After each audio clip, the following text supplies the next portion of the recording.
This method can help answer key questions in the metabolism field, such as how metabolic activity is altered during the process of aging.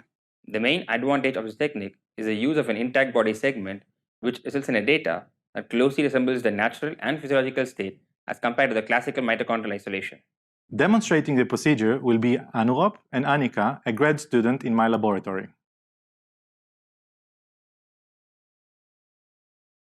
To begin the protocol, turn on the machine 1 hour before starting the experiment so that there is adequate time to reach the desired temperature and remain stable.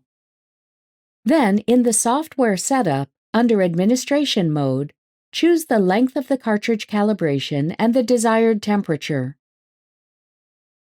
Then enter the following protocol.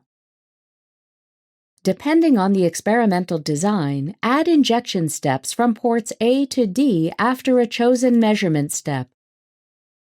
To check quality and the determination of the basal OCR, adjust the protocol for at least 3 measurement cycles before setting the injection of the first drug via port A.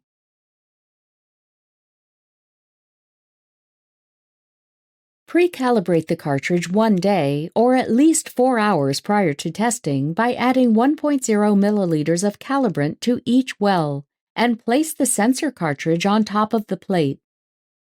Cover the cartridge with parafilm if it is scheduled to hydrate for more than 24 hours to prevent evaporation. Store the cartridge at 37 degrees Celsius without CO2 overnight. Next, ensure the experimental drugs are thoroughly dissolved in fresh